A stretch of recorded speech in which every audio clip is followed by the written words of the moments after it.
Hey everyone, I'm Kristan Hawkins and welcome to this new episode of Explicitly Pro-Life. Today we're going to talk about pro-life unity and working together in communities to stop abortion. And I asked my friend Mark Cavaliere. He is the founder and executive director of the Coalition for Life Southwest out in El Paso, Texas, which I just had the pleasure to visit El Paso. It's like its own little place. It's cut off from the rest of the country. It's crazy. But I've asked Mark to come and talk to us about what's happening in El Paso, because I think this is something that you need to know what's happening in El Paso, because what you're doing, Mark, I think is something that can be replicated across the country. Yeah, and honestly, what we're doing is already just, kind of taking a lot of what has been doing well and just and seeing what works and what doesn't work, and really making it work for our community. And so, how did you get started in El Paso with like the Coalition for Life? You're not an El Paso native, right? So technically, El Paso, Texas, is that far west tip of Texas, and it's actually right under New Mexico. I'm originally from Las Cruces, New Mexico, which is the largest city in southern part of the state. New Mexico is it kind of is notorious as the late-term abortion capital of the country. It's one of the 7 states that has no restrictions whatsoever on abortion. Yeah, it's bad. No parental consent laws, nothing, up to the day of birth for any reason at all. And so it was 2014, the end of the 2014, that I had heard that an abortion facility was going to be opening in our hometown of Las Cruces, which means the crosses, the city of the crosses. Wow. And considering it's the late-term abortion capital, all of those facilities are clustered up in the Albuquerque northern part of the state. So this was the first time that I really had to address this issue other than just simply as like a ballot issue. Prior to this, it'd always just been an issue I had debated and seen as a political issue, but this really brought it home. Because it was going to be in your town. This is affecting our local sisters, our local women. And I didn't really know what to do, frankly, especially in our state. I had become really frustrated with the political situation there in New Mexico especially. And so we'd heard about this crazy 40-day thing, and 40 days for life, and I didn't know anything about it, actually. And the crazy man who founded it, David B., right? Yeah, and it was David, when they put that DVD in, and I heard him speak, it was a light switch for me. It really woke me up to the fact that, especially in New Mexico, that we can't just solely vote and petition Caesar to come in and help our neighbor for us. That's an important part. We need to do that, but it's not enough. That's all I had been doing. And I realized, no, you know what, this isn't just happening at the White House in the state. This is happening right here 50 feet behind our local pizzeria. That's where the abortions are happening, and that's where I need to put my time and my effort. And so we got out on the sidewalk, and we started off with prayer. But then we really felt that, if this facility is now operating full-time and fully staffed and fully funded, it wasn't enough for us as a church community to only respond part-time. And we learned about this full-time Coalition for Life model, which is actually what had birthed that first 40 Days for Life vision. It had been replicated with like Brian Westbrook in St. Louis, Missouri. We got to have Brian on. Oh, recently? No, we need to. Yeah, he's great. And then in Houston, Texas, and Austin, San Antonio had these Coalitions for Life.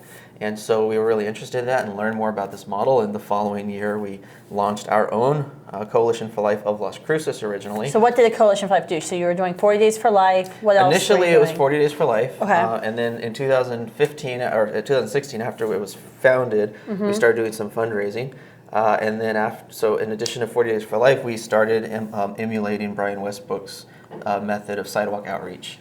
Which is really not just sidewalk counseling, but it really is innovative and sidewalk marketing. Uses a lot of sidewalk marketing to really maximize. How can we get people to actually stop their cars and give us the time of day to listen? Yeah, you really should. If you haven't heard about kind of Brian's innovative approach to sidewalk counseling, this is what we should have him on the show.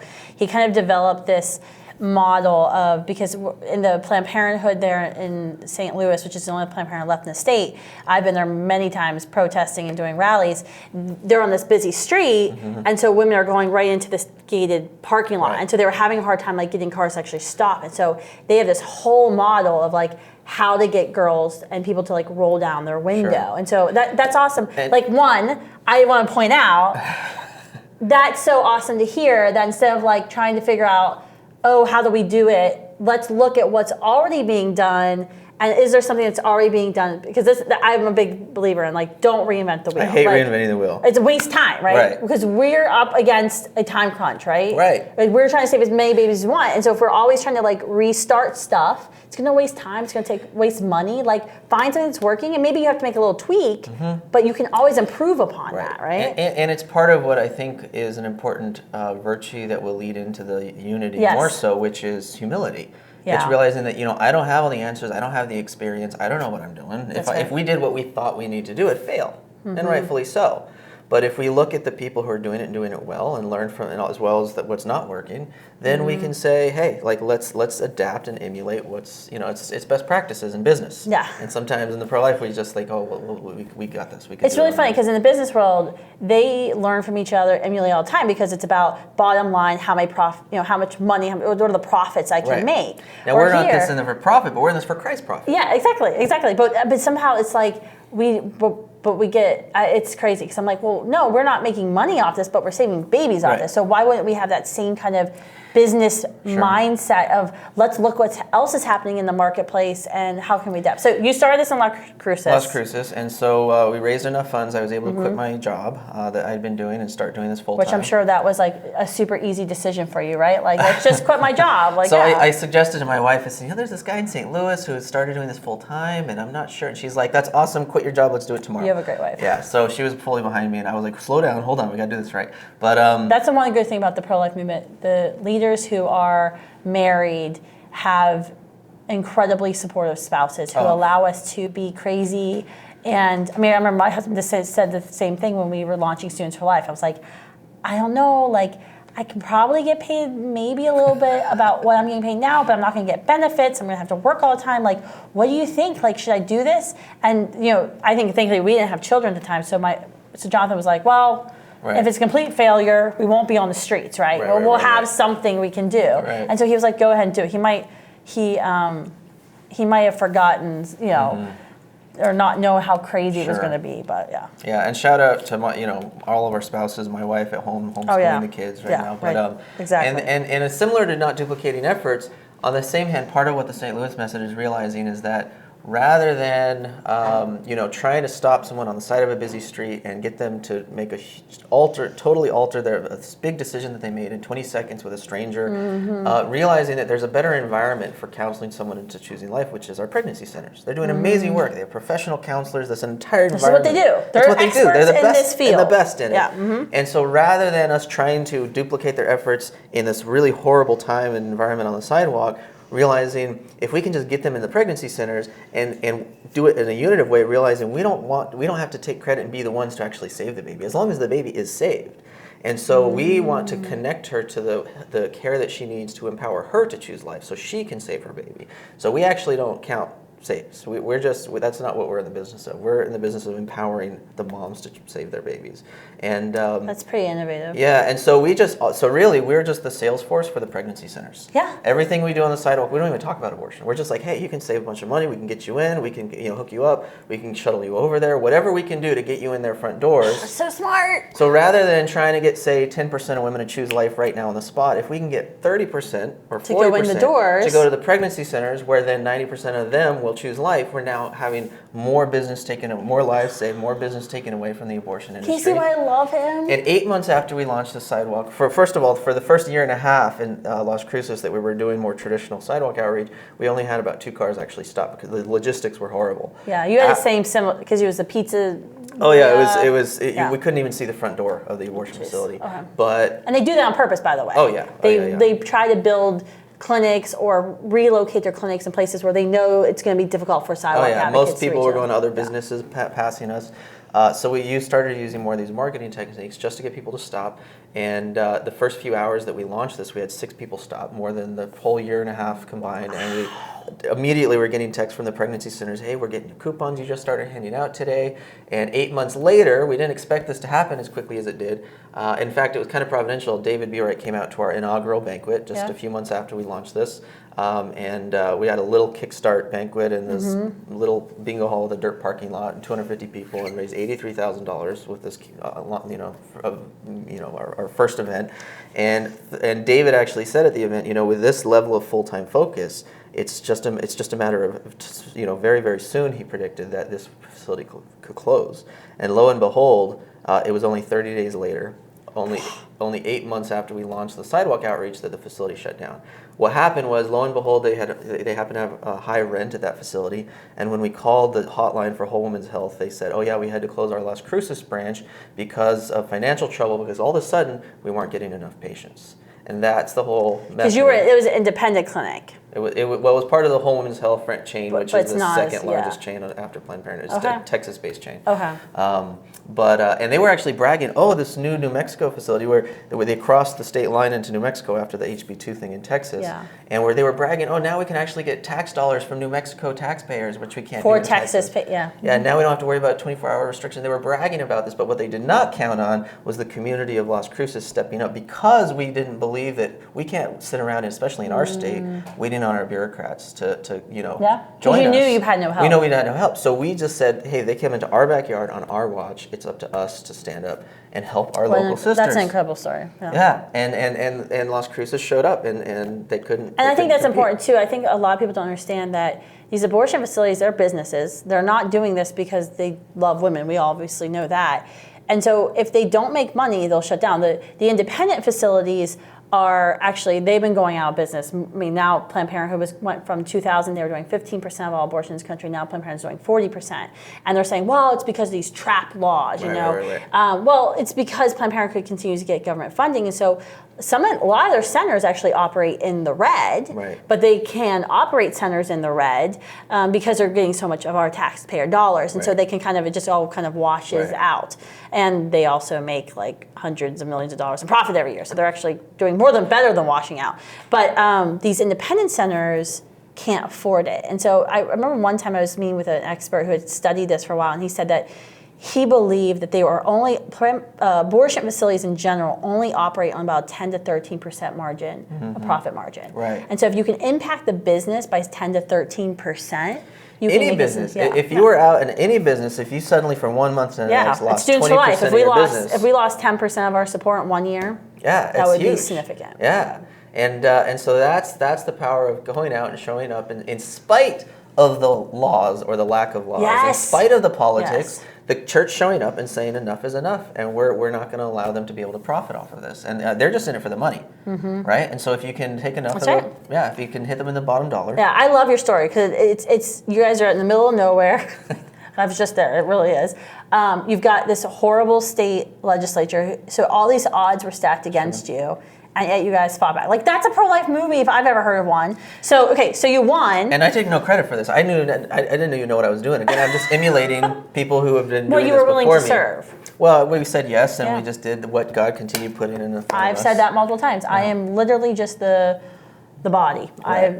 I didn't know what I was doing when I started Students for Life. Heck, sometimes I still don't know what I'm doing. And it's like, we're going to just wing this and see if it works. Sometimes it works and sometimes it doesn't. And that's what we talked about before, failing forward. That can be a good thing, right? I like that. So, okay, so you won, but you didn't just rest on your laurels. Now you've decided, what'd you do? Well, God blessed us with this amazing fundraiser, and we're like, okay, God seems to have something else in store here. What are we going to do next? And we kind of considered some things, but we realized, just because abortion ended in Las Cruces does not mean that crisis pregnancies ended. They're just now driving the 40-mile distance to El Paso, Texas, our sister city just across the state line. And so we really teamed up and started talking to the El Paso community, and really in that area, because southern New Mexico is kind of so distant from the north part of the state, and west and El Paso so far from the rest of Texas, we're kind of our own little borderland community. Yeah. It's kind of, and then with Aguaras, Mexico too, it's this little like tri-state area. No, it's really weird being down there. So it's like you're cut off from like everybody else. It's a unique culture. It's beautiful. I love it. So we really saw the need for this borderland Southwest Coalition for Life, and so we kind of expanded with this regional vision on a whim, but God knew what He was doing, and since then we have seen unity across the two states and two dioceses and communities unlike ever before. We've seen thousands and thousands of people getting out and praying. We've had now 40 Days for Life, 3 simultaneous vigils, unbroken chains of prayer, nonstop with 800 people or more coming out and praying, and that has now led to increased in support. We've now increased to a staff of 3 full-time and like 10 part-time people And we just opened last month a new office just 3 doors from Planned Parenthood, where we're able to coordinate all this outreach at these different abortion facilities. How many abortion facilities do you have in El Paso? There's 2 providers, one of which has... vendors, is that called? Yeah, sure, that's good. One of which has a second facility just across the state line to exploit the lack of laws in New Mexico, where if there's minors who come to them in Texas that need parental consent, they say, oh, just follow us across the state line 20 minutes into New Mexico. Isn't there like a bus that will transport them There's too? an organization, an organization called the West Fund, which raises funds and gets money funneled in to subsidize and transport women to... So transporting minors into New Mexico. Even as far as Albuquerque for late-term abortion. How is that like legal? Because isn't there like something like you're transporting minors across state lines? Like, can you just like take people who aren't your children and put them in cars? They even have a text hotline. You just text them and they give you money for an abortion. And they connect you. So they're really our opposites, because our goal is to connect women. They are. In fact, we've branded our whole Sidewalk outreach program as Her Care Connection. We're here to connect her to the free loving care. Because there's a Guiding Star clinic not far. Right. And Guiding Star is amazing. They're kind of the antithesis of Planned Parenthood, providing life affirming and more, all the things that Planned Parenthood pretends that they offer. All life affirming, of course, and we're also blessed with we've got some other amazing pregnancy centers, and the unity between all of us has been phenomenal. How did you build that unity? Because like we've had situations where I've gone into cities and I'm like speaking for a pregnancy center. I'm like, oh, they're like, oh yeah, that's the other pregnancy center. I'm like, wait a minute, so you don't talk? Like why? Like you're on one side of the city and you're on the other side, so you guys should be like marketing together and maybe have like the same marketing material and maybe the same phone number. So. The same information's getting out. Right. See, the other side is working together. Oh, They're working together from El Paso to Albuquerque, 4-hour distance, regionally to increase abortion. And so we really saw this need. So we've been getting together monthly for this little Breakfast for Life powwow with all of us. And then, helping and coming in, I've been helping with a lot of the fundraising that we've learned and helping them raise funds for their organizations. So you're helping to raise money for other organizations? Yeah, of course. This is God's thing. This isn't, and so it's, we can't do what we do without somewhere to refer these women. We need our pregnancies to be thriving. And it's almost like we're all interdependent on each other. Yeah. And you know what? God has no budget. God will provide. There's... Right? And it's not about, He doesn't have scarcity complex. All of Washington, D.C. has this scarcity complex. Like, there are literal people in the pro-life movement who are well-meaning people, and I love them. They've done incredible things. But every time a new pro-life organization starts or new effort starts up, they're angry. Like, they get angry. And either they're jealous of the idea but more it's you might be doing that, but I'm doing this, and because you're doing that now, you're going to raise money, and all that money should have been coming to me, and so it's almost like they feel like there's like this limit, there's this pot of money, and so the more pro-life organizations there are, the less money I have, and I'm like, that's actually, there's like, I've met literal pro-life Catholic billionaires who don't give any money to the pro-life movement. I'm like, wait a minute. You could be giving your money to us, but they don't, because they don't actually think we know what we're doing. They don't trust us. We don't think we have a winning record. And so I'm like, wait a minute. If we actually worked together and got really effective here, we could get so much more money. Like, everybody could be fully funded. And I tell people, pray about it. We're all called to give, but if God's telling you to give to this other organization, who am I to tell you not to? Give to them. Yeah. Right. I give to these pregnancy centers. I rely I have to raise funds for our nonprofit, but I turn around, I have to tithe, and I give it to our pregnancy centers because we need them.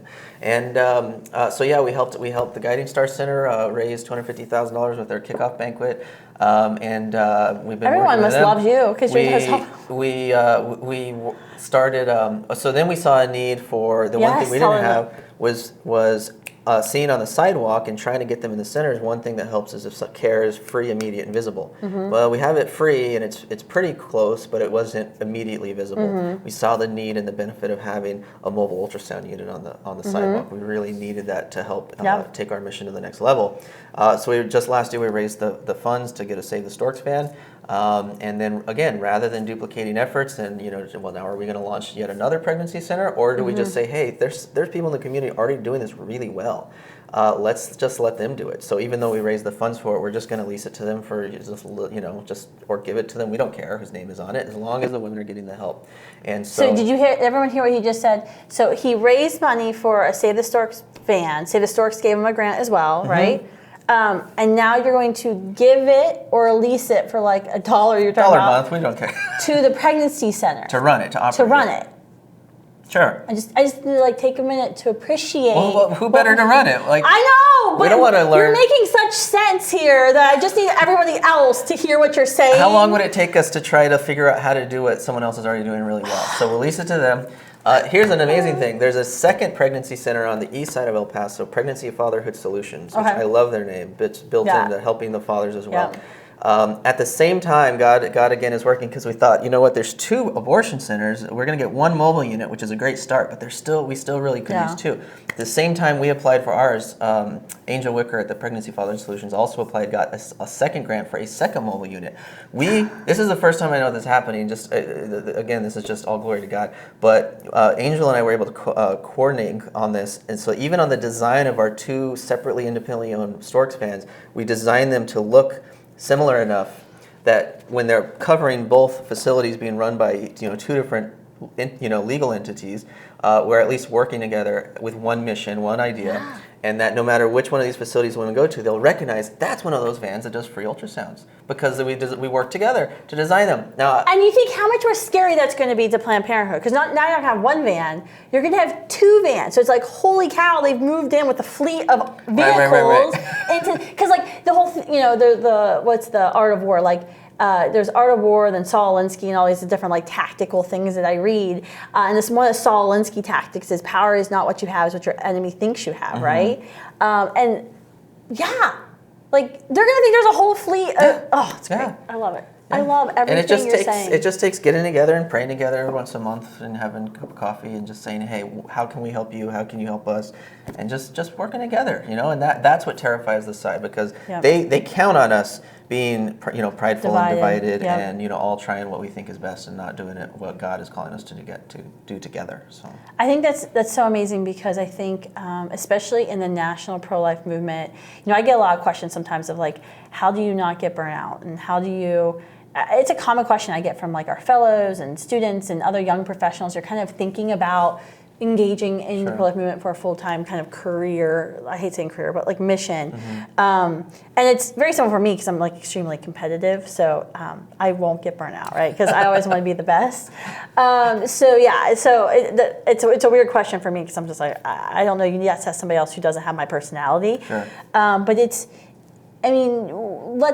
we don't have to really be around the bush. The pro-life movement nationally hasn't been known for being very cooperative.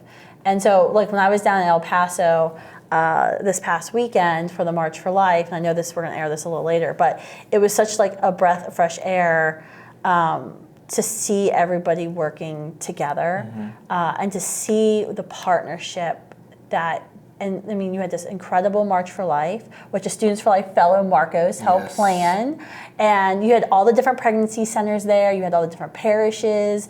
The diocese was like supporting it. I don't know if they'll ever ask me back, because I got a little political in my speech. But, but it was so great to see so many people, different faith backgrounds, all partnering together. Across state lines, across partisan lines, just even across national lines with people coming from What are your, for me, one thing we've noticed with partnership and unity in the pro-life movement, I'm going to ask you some of your kind of tips and takeaways for other pro-life leaders and communities. But for me, what's been interesting for the National Pro-Life Summit, for example, I've wanted to do this for years. It's been 10 years actually since we had the idea. And so we were able to, finally this year, I got board approval, and the board thought we were crazy because I was like, yeah, let's not call it the Students for Life Conference and call it this generic pro-life summit. And they were like, that's the opposite of marketing. And I was like, yeah, but it's going to inspire people to partner, right? Because if my name isn't, on it. And so we did. We made that leap of faith. We asked several national pro-life groups to sponsor, and 3 of them said yes. Others were skeptical. One told me hell no. It's hard for me to even believe that, but it happened. But it was interesting because what we were able to do is we were saying, look, we will do all the work. Like, we've done the logistics and organizing the Students for Life Conference anyway. We'll do the work. I said, look, I want you to give each a substantial financial grant towards the cost, but I will raise and be responsible for 4 or 5 times of what you're putting in. And so we took on the burden of that, but yet we're splitting the credit and the glory and the marketing. And it's been really interesting because I'm not in DC a lot. I'm traveling a lot. and just kind of being here. We're filming this right before the March for Life, but hear the buzz. Yeah. People going, oh, did you hear about this National Pro-Life Summit? Like, all these people are working together. How that, and it's like, oh, wow. Like, it's amazing what can be accomplished when you say, well, it's not, yes, Students for Life needs to have a good brand. And we need to get out there. But when you're able to find a way to like unify and partner with others, and it does require you to, put your own personal ego aside, right? Like, Students for Life staff and speakers now are only going to get a fourth of the stage time that we used to get. And there's concessions I had to make for, Lila's like, you can't say that for the theme. It needs to be more positive. You're too negative. I'm like, well, that's our personalities right there. So, there's like concessions that I had to make. But it's going to be so much better because we're all together. Right. So it's just a wonderful like story of like, look, partnership works. Like, we're sold out for the National Summit. Like, our vice president, Tina, was about ready to smack me. I'm so glad she didn't see me because I was like, yeah, just come. I know we're sold out. I know we don't have any food for you or any seats, but there's never been a pro-life training that's larger. And we could have sold more seats. So it's just, I think it's an amazing testament to what can be done when we work together. So the tip. Your tip. So my tip is offer to raise all the money. For someone else. That always works. That always helps. It always helps the partnership and unity. So, but the tip that was suggested to me early on, and in hindsight, I think this is the secret to, secret sauce. Any grace or blessing that we've seen God bestow upon our area is a prayer that was recommended to us called the Litany of Humility. And pride is our biggest temptation in the pro-life movement. It's the chief sin really in any walk of life, but especially in the pro-life movement. Typically, people that work in pro-life have most of the 7 deadly sins in check for the most part.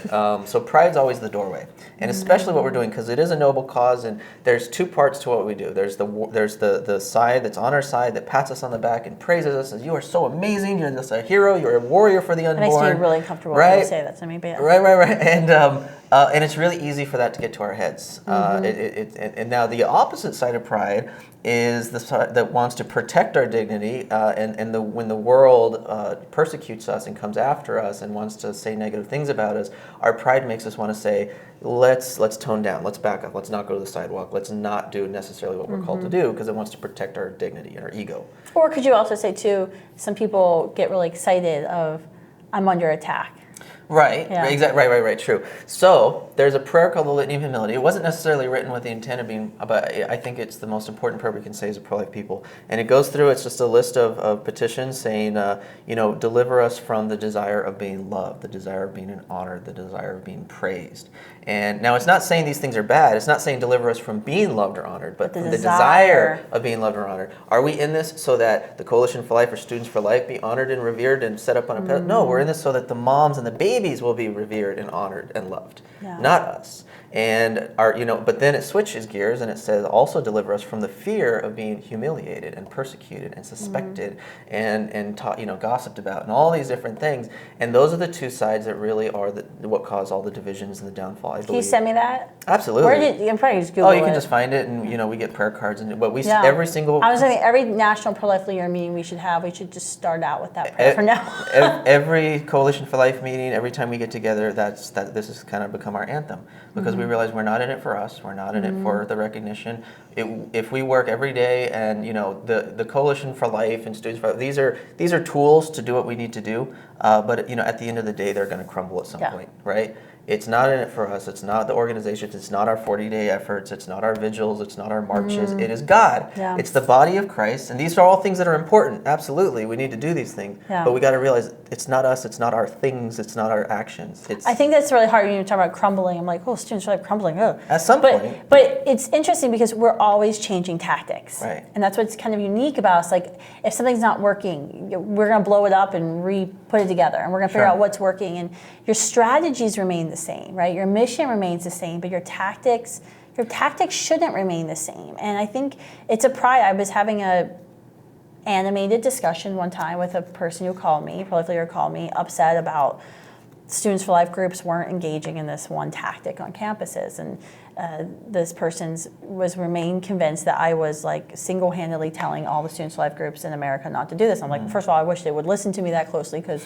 it would help me out. But no, it's not us. But it's I was trying to explain to this person look, it's just a different culture. Like it's a different culture than when I was in college. Sure. Like, and we've actually seen from when we started Students for Life in 2006 to now in 2019. We've had to change tactics multiple times. Like now we have Generation Z. So the oldest Generation Z members are now sophomores in college. So now we actually have this whole new generational shift that's occurring. And so, but changing a tactic, reevaluating our tactics, and having the humility to say, oh, this isn't working anymore. This was a really great program. Sure. I mean, my team of Students for Life is really good.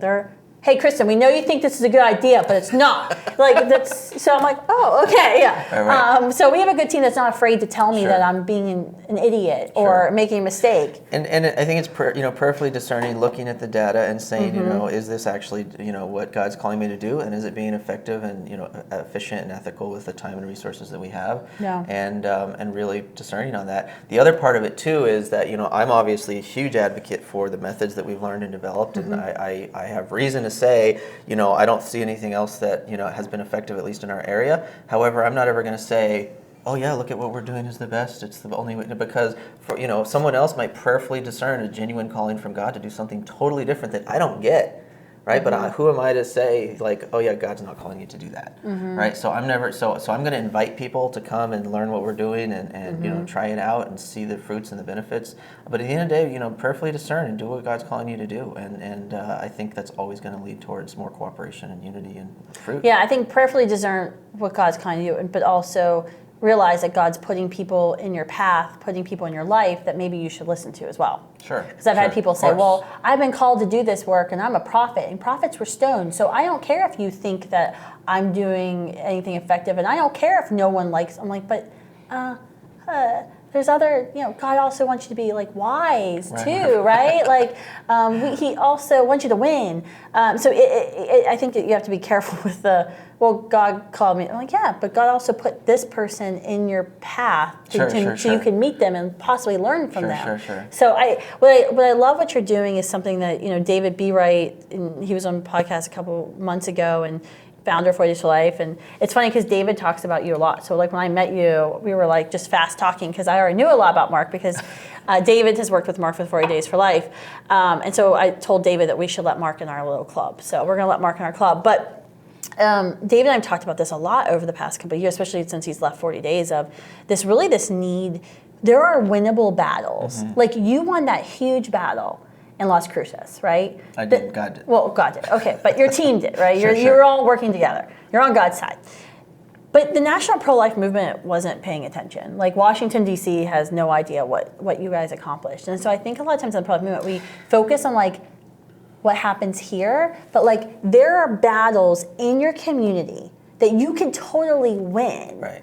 You just have to engage. And we have to, as a national movement, pay more attention. Right. And because this is where the whole freaking battle's going. Roe's going to be reversed. The whole battles are going to go to the states. And Students for Life is the only national group that's got like people in all the states. Like this is where the battle's going to be. Sure. Yeah, and it's going to be individuals stepping up, like Marcos, the Student for Life leader there in Las Cruces in El Paso, who realizes, that we're called to do this at the local level. It's to me, a lot of the national views of seeing this as this big national monster that's too big for me to win, it was kind of a catharsis. I'd go in and, I'd vote really hard. And okay, well, I did all I could do, right? Just, but again, that's important. We need our values reflected at that level. But at the end of the day, it's happening in our backyard. It is. We got to show up. We got to be there. We got to have our students involved. We got to. I just think there's something wrong with our movement, and I talk a little bit about like good and bad, the pro-life movement, and I'm a pretty like pragmatic, some people could say borderline negative personality, because I always want to win, so I'm always really good at pointing out like the bad, right? Because I always want to prove. Which God gave you that personality. Yeah, God gave me that personality. I don't celebrate the wins. I have to go good about it, because Tina's like, you should just tell people thank you once. I'm like, okay, yeah, good job. Now we need to do this. So yay, we did that. But I think what's backwards about the pro-life movement a lot of times is it's almost seen as the national movement gives us our marching orders, and those marching orders flow down. Sure. And so we're waiting for the talking points, we're waiting for the direction, or I want to do something, but I need to see what and I'm like, actually, we at the national level should be getting our talking points and our directions from you. Well, if you look in the business world, where's the innovation happening? The innovation is coming from individuals starting new little tiny businesses, trying things, failing and until they hit a win. And then the national company, the big company, will come in and buy them out and say, "We like what you're doing. Here's a several $1 million exactly." And so I'm a big believer in local first, regional first. I do believe we need national organizations to help bring us together and unite us and give us be that platform. But at the end of the day, and this isn't, I know you run a national organization, but if I had an opportunity to make a jump into some national organization, I'd say God's really called me to have a local regional focus. And I think that's part of David and B. Wright's and I's special club, our little business plan. That one day we'll eventually. Oh, good. Okay. Well, yeah. So one day we'll get something off the ground. But no. So anyone listening, though, I just encourage people to say, what is it that our community needs? What is our community lacking? And not saying let's just hope petition Caesar to come in and hope that they'll do something for us. Because they promised they would or something, so we'd vote for them. Or, don't rely and hold your breath waiting for something to happen. We'll welcome them with open arms when they decide to come help, but don't depend on it.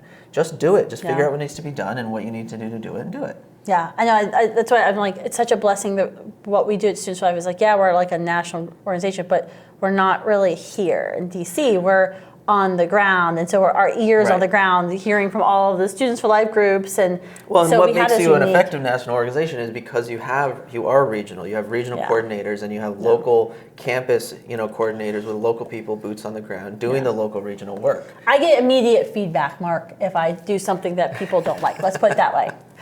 Or if I make a project or a program that isn't being... No, but you empower. So for the Students for Life in El Paso and Las Cruces, they have ownership in that. It's theirs. Yeah, they do. And they take it on, and they're like, this is ours, and they can craft it and create it. And yet, they're part of something bigger than themselves. That was something that was so touching to me at the El Paso rally.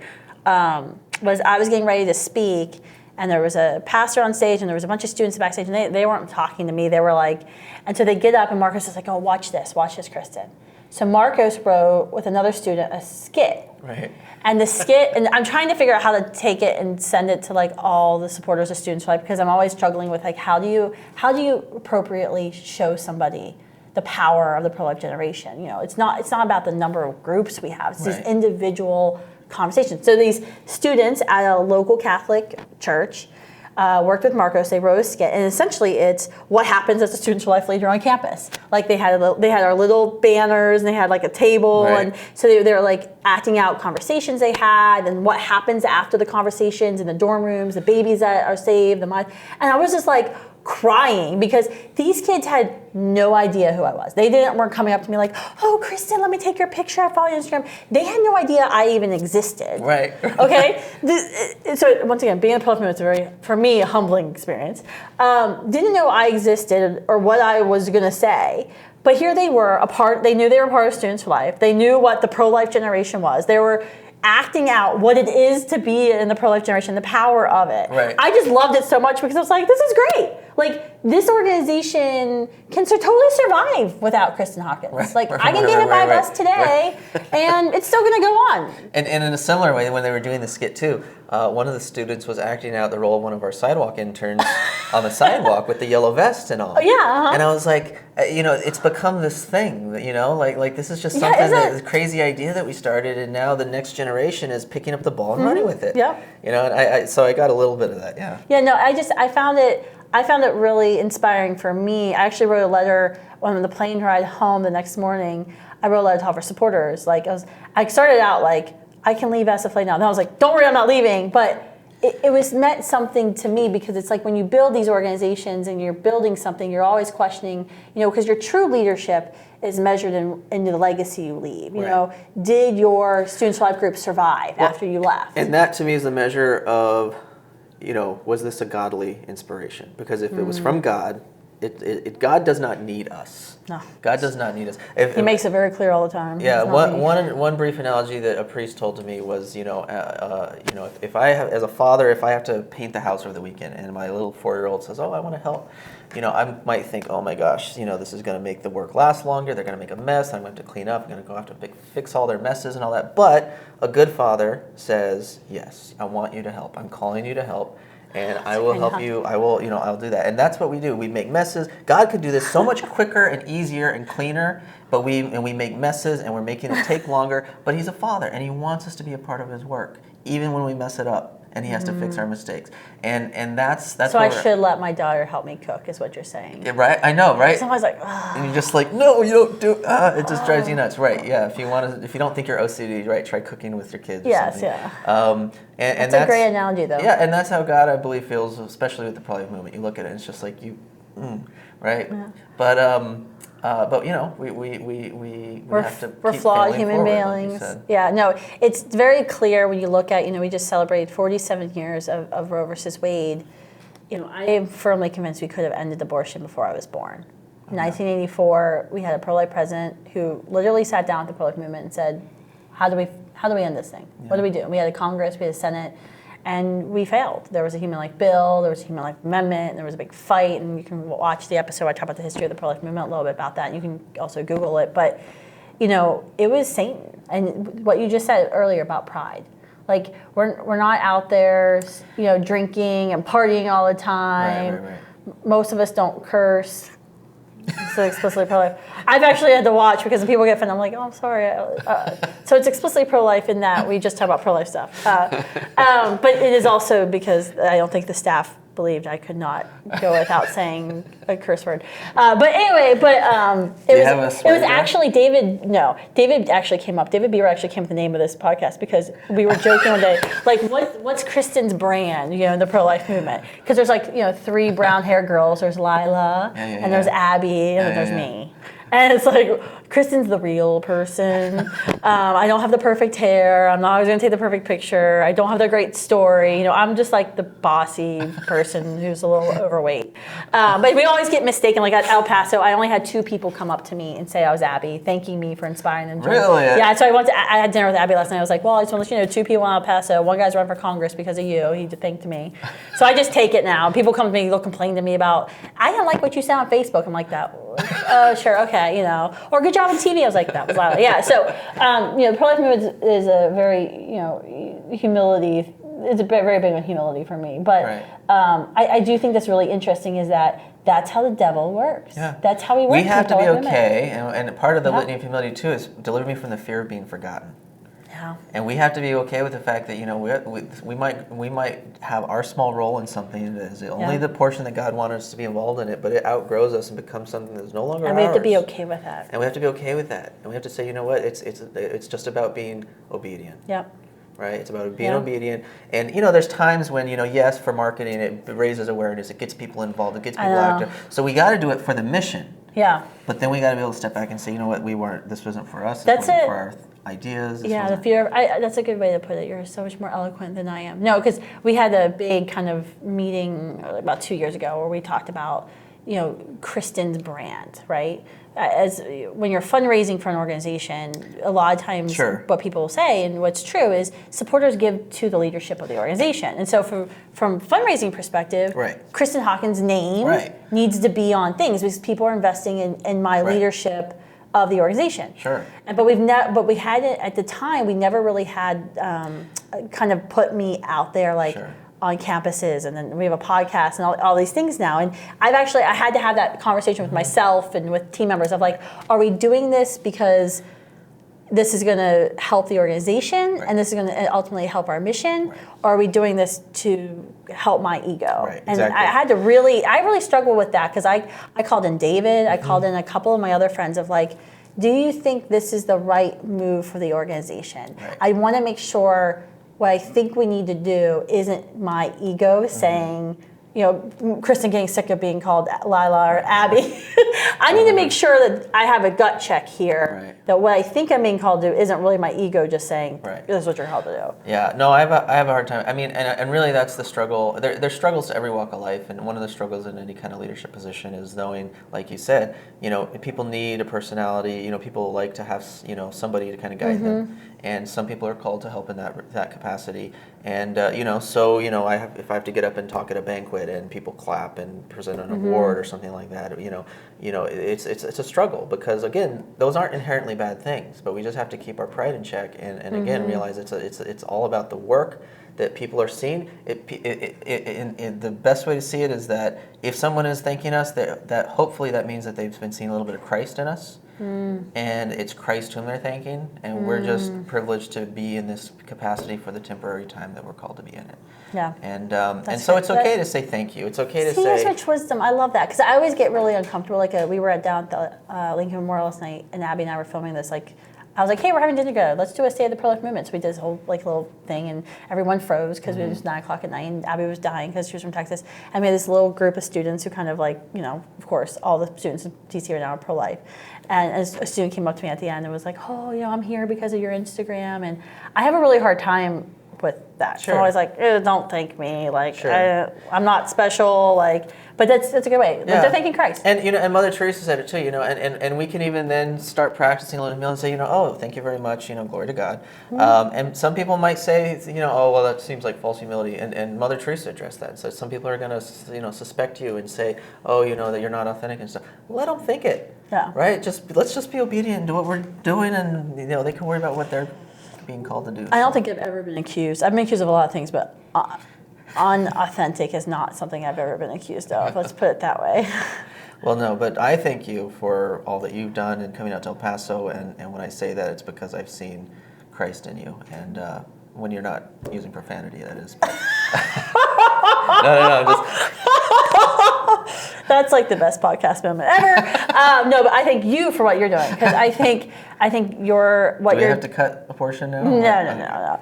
I think what you're doing in El Paso is truly a model that I hope people watch this episode, listen to this episode, get inspired, and say, I want to friend Mark on Facebook. I want to follow them. I want to do that, because there's so many people across the country who I meet who want to do more.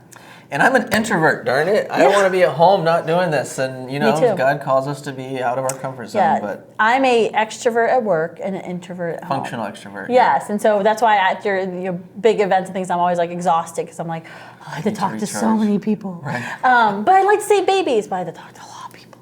But thank you, Mark, for all that you're doing. And I can't wait to kind of follow your journey and your success in El Paso. We have some really fun ideas on the horizon. Yes, so. I know you're very innovative, so I can't wait to hear we'll have to have you go on in a year and do a little where we're at in El Paso and status. God willing, we'll see where we're at. All right, well, thanks so much for coming on. And thank you all for tuning in. Make sure you subscribe to Explicitly Pro-Life and tell your pro-life friends to subscribe. This was probably one of the funnest episodes for me personally. So I'm really excited. I'm going to just even if no one else listens to this episode, no, there's actually a lot of people listening to the episode, but I think this episode might have been more for me than anyone else. So sorry, but talk to you all next week. Bye.